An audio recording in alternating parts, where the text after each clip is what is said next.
We are live. Namaste, everyone. Christian R. Long, Life Enhancement Consultant. And on today's Mahatma project, spreading the message of great souls doing great work, we have Cindy Bickman on. And it's interesting, Cindy was actually referred to me by a client who said, you need to absolutely, positively, unequivocally connect with Cindy and get her story. So her and I had an opportunity to connect last week, very briefly, because she's a woman on purpose. She's very candid, to the point, and no fluff. So I think this is going to be a very to the point interview as well. And I thought she used this word that really inspired me to have her on. Actually, this was the word that inspired me to have her on, was the word inclusive.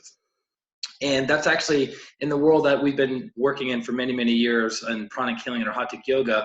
We always talk about what it is that we teach around spirituality, energy healing, and meditation is inclusive. So we bring in all faiths, all religions, all belief systems, all races, creeds, sects, doesn't matter. So I really want, of someone who's been dedicating about 40 years of her life to helping other people become better in the world of physicality, I really want to get her perspective on what does inclusiveness mean. So Cindy, welcome to our interview for today. And I'm gonna right now just give you the floor and get, basically people get an idea of your background and kind of warm them up to you and however you want to go from there. Okay.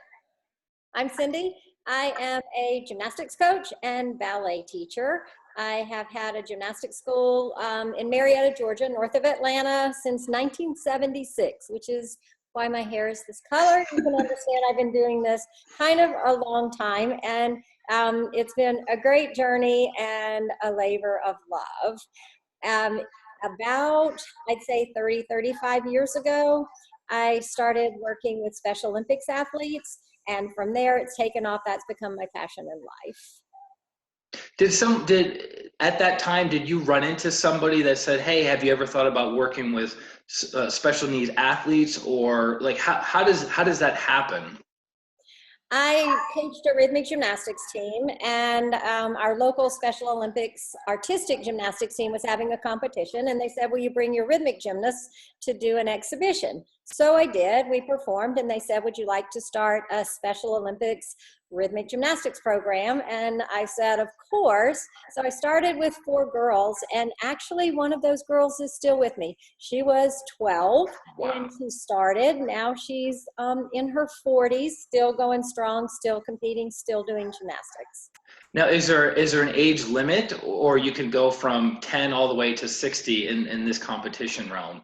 Absolutely no age limit. We start in our program at the gym, even with the preschoolers, in a Mommy and Me program. Right now, the oldest lady that I have competing is 49 years old. And you know what? She still competes. She's still learning, and she's still getting better. So it's a lifelong, gymnastics can be a lifelong sport.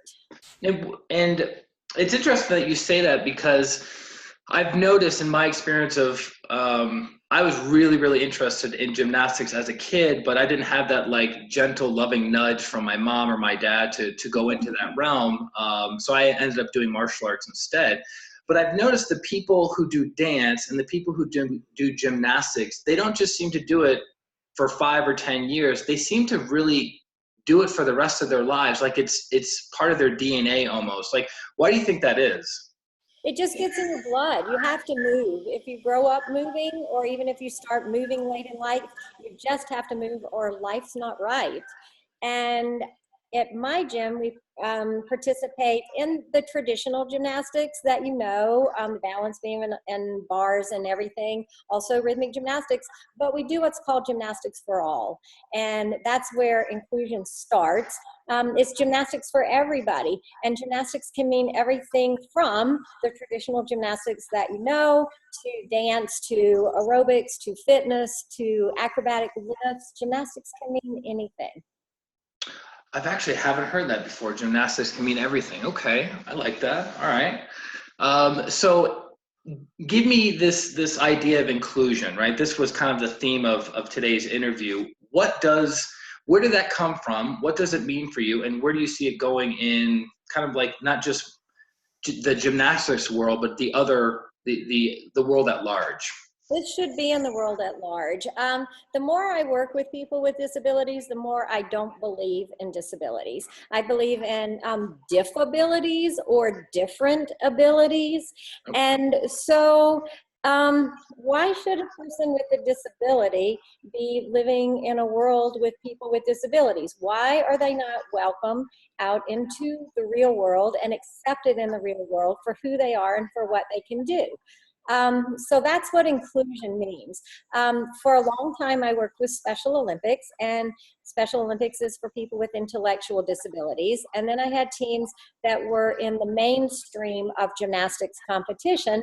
I always took my special needs athletes to the mainstream meets, part because, well, where we go, we all go as a team. And part was maybe to show people that they should be thankful for the abilities that they've been given, whatever those abilities are, and they should make the most of their abilities, whatever they are, whether they're standing on the top of the podium or whether they didn't get a medal that day. They're all important, and it's all about the participation. And so the journey in Special Olympics now is a lot of unified sports are being held, and that's where you bring a person without a disability to train and to compete with a person who has a disability. So we're bringing typical children and adults into the special needs world. Then with USA Gymnastics, we've started what's called a HUGS program, and that's Hope Unites Gymnastics with Special Athletes. And actually, it's been such an amazing journey now that an athlete with a disability can compete in any USA Gymnastics competition because of the HUGS program. So now we've brought the athletes with disabilities into the mainstream world of gymnastics. And I just returned several weeks ago from London. The FIG, which is the Federation of International Gymnastics, has started the Disability Project. And the goal of that is to make gymnastics for people with disabilities more worldwide, but not just for people with disabilities, inclusion, inclusion, inclusion, so that everybody is out there living and doing gymnastics together. That's beautiful.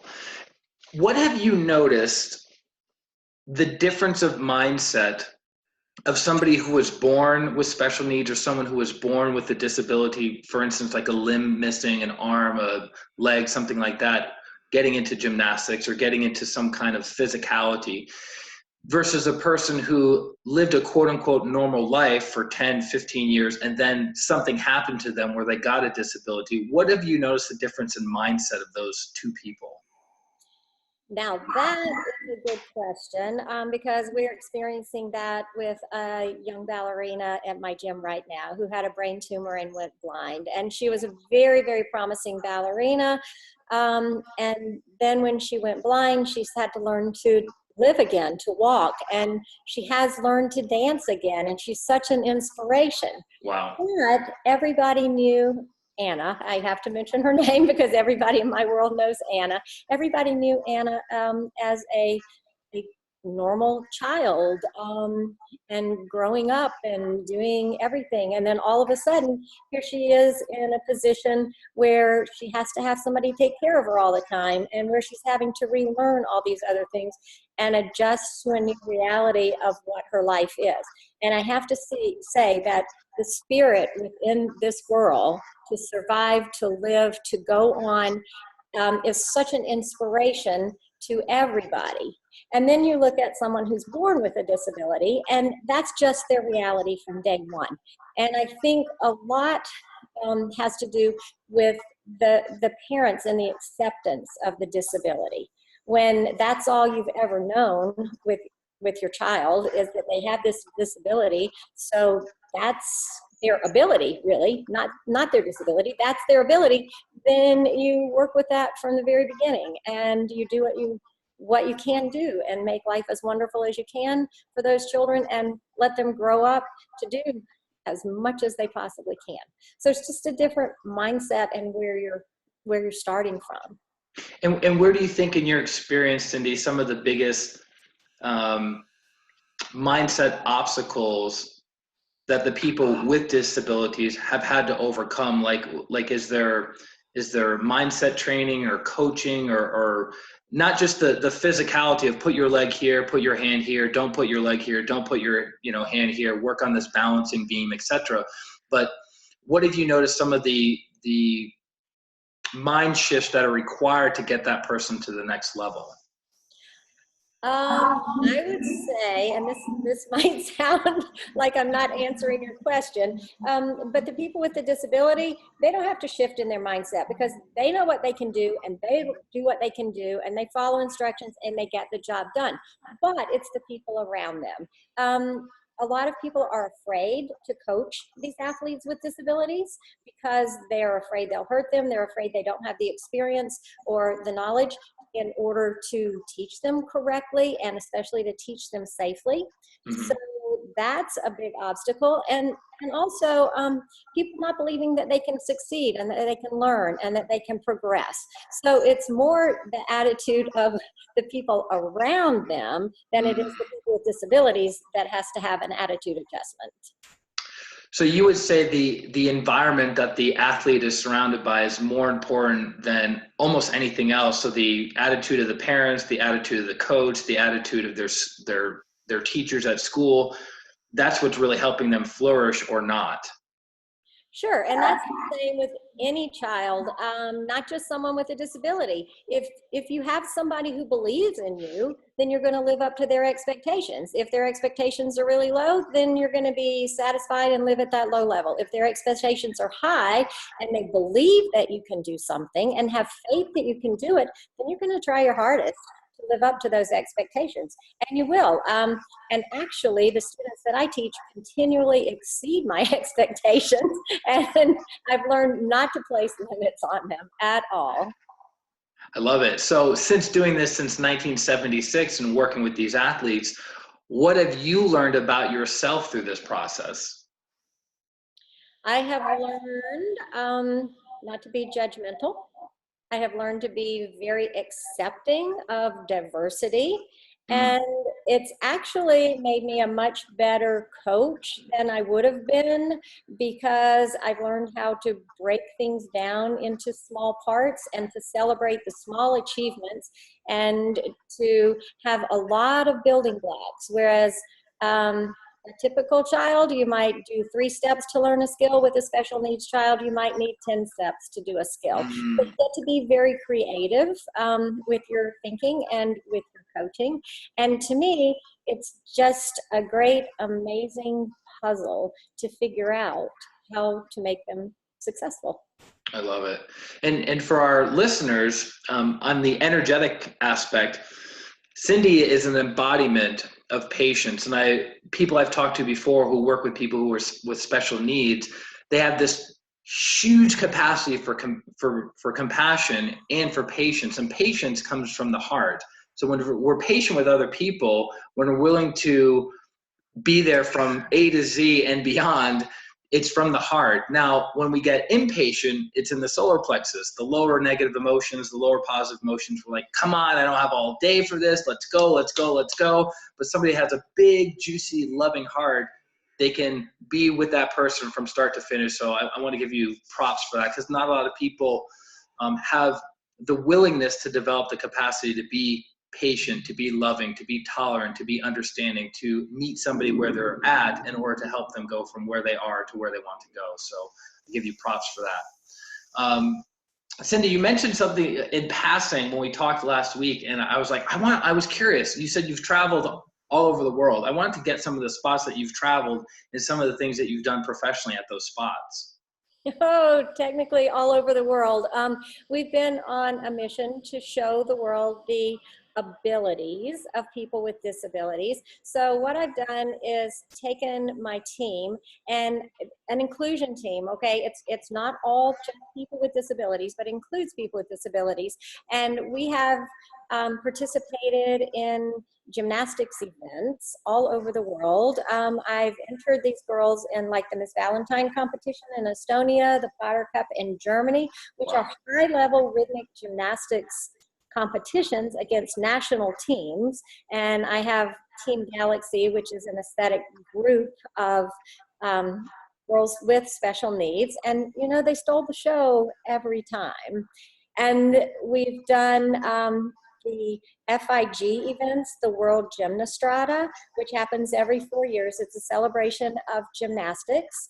And people come, 20, 30,000 gymnasts from all over the world, and it's performance gymnastics all day, every day.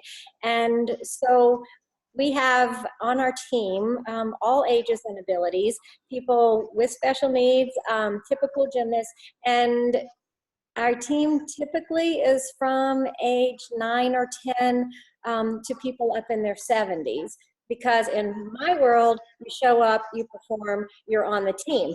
So that means that all the parents are part of the team, and they go and they perform. So we've done what's called the Gym for Life World Challenge.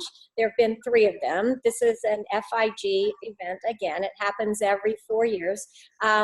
We went to the first one in Austria, and then the second one was in South Africa, which was an amazing experience.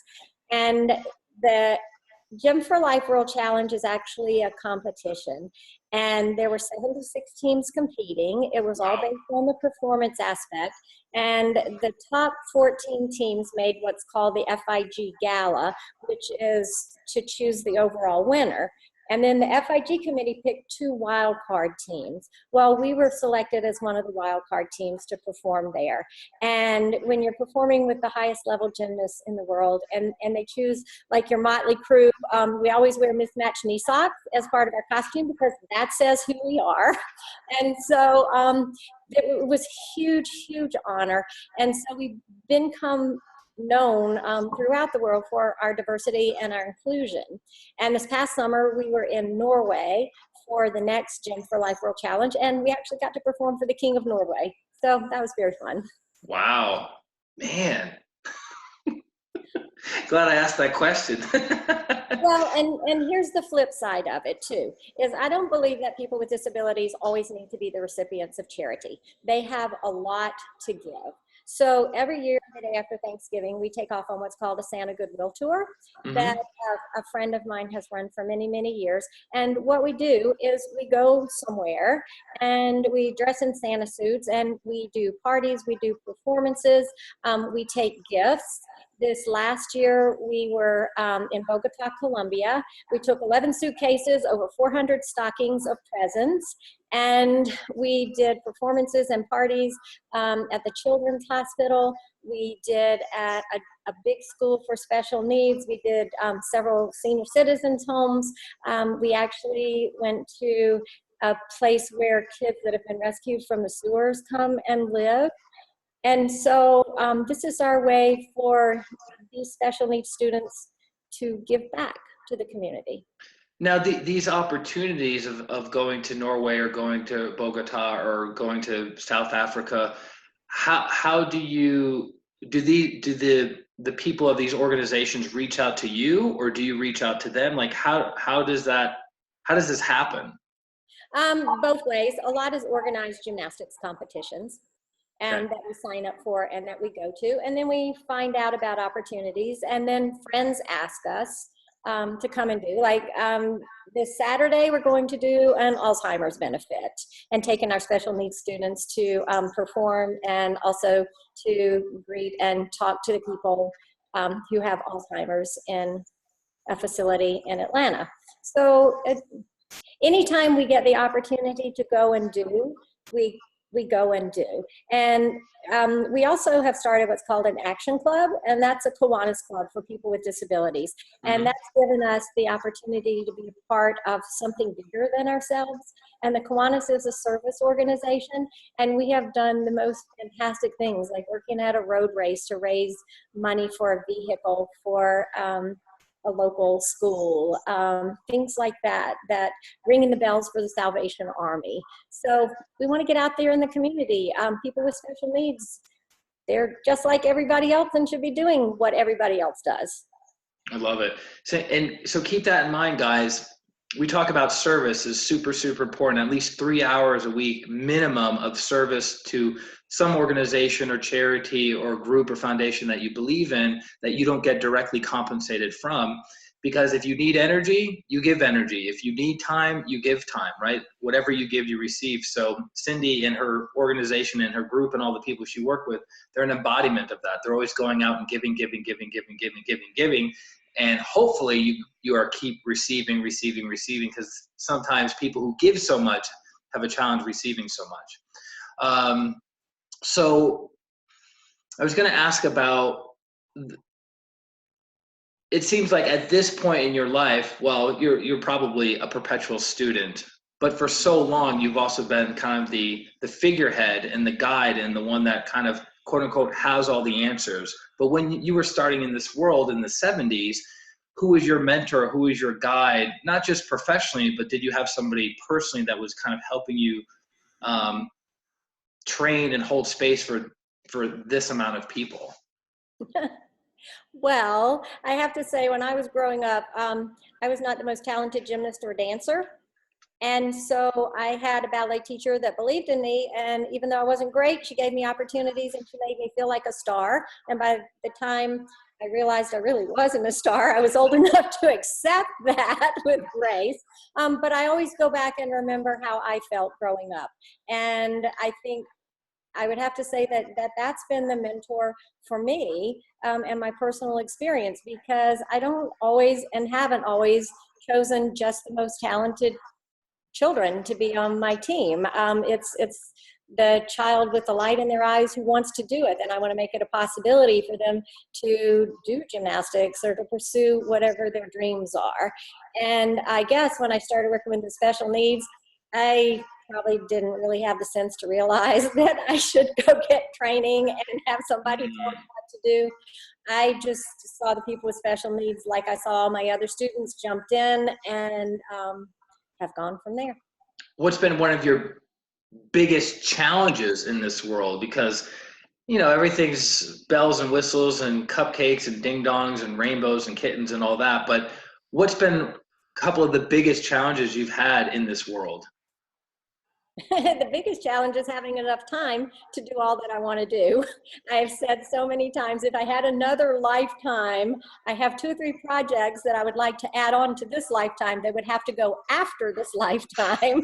So yeah, I think that's the main challenge. You know, I saw, it was Montel Williams or one of those shows one time, and he was saying, mountain, get out of my way. If you see a mountain in front of you, just say, mountain, get out of my way. And that's kind of how I've lived. If there's a mountain in your way, well, you know, just get it out of the way or go over it or do something and do what you need to do to make the possibilities become reality. Mountain, get out of my way. Is it all right if I borrow that one? Can I borrow that one, Cindy? Sure. Hey, I stole it. You might as well. I love it. So my final question, because people are always wanting resources and always wanting to like plug into the mindset of people who are doing great work in the world. 2 books that have most inspired you in your life. Okay, this is going to seem like a weird answer, but it would have to be the whole Harry Potter series. And that's no because, way, really? oh yes, way. Well, if you look at it, okay, the Harry Potter books, there would only be limited by your imagination. And here's this world where people who are different are living, creating their world. Good things happen, bad things happen. Good people are there, bad people are there, but they're just living in their own world that maybe some other people don't understand or don't comprehend. And sometimes I kind of have felt like that the world of people with special needs are in their own little world. You know, we're all at Hogwarts. So what we have to do is branch out into the real world. And so if we can write a Harry Potter special needs book, then everybody will know what the world is, and maybe, you know, we'll get out in the real world. That was a brilliant answer, by the way. Totally unexpected. Didn't see it coming from any distance. Well said. And Cindy really is an embodiment of her message about not having enough time, because we had to cut this a little bit short because she has another call that she has to actually jump onto. So she really is an embodiment of what she teaches and does. Cindy, I want to give you a final opportunity to promote a charity or promote kind of what we were talking about earlier. And then you can also give me the link to that so I can put it in the description. But anything that you want to promote for the people who are watching the interview today. What I would promote is if you have any opportunity to become involved with any Special Olympics programs or any other programs that work with people with disabilities, then do that. I have a foundation. It's called the Chattoogafoundation, and that's named after my gym, which is Chattooga. It's an Indian word that means stepping stones of growth. And so through the Chattoogafoundation, we provide athletic, artistic, and educational opportunities for people with disabilities and groups of people with disabilities. And so this is how I help to raise funds to do the Santa Goodwill tours, to take our mission around the country, around the community, for people with disabilities. I love it. So guys, if you think that this is a worthy cause, which it's pretty self-evident that it is a worthy cause, and you want to help out, we'll have the link in the description below if you're watching this on YouTube. And I'll also have all of Cindy's business information, her Facebook fan page and all that stuff, so you can get a hold of her. But to stay within time, I want to thank Cindy very much for jumping on, doing a quick interview with us, adding value to the Mahatma project, spreading the message of great souls, doing great work. Is there any final message you have for the viewers today, Cindy? No, just have a great day and be thankful for the opportunities that you have in this day and all the people that you meet in this day and the lives that you touch. I love it. Guys, thank you very much. Thank you for sharing your time with us. And if there's anything we can do, please let us know. And if you know of someone who's a great soul doing great work in the world, please have them reach out to us directly. So this is Christian R. Long and Cindy Bickman wishing you an amazing Wednesday afternoon, amazing life, and we'll talk to you soon. Atma Namaste. Bye-bye.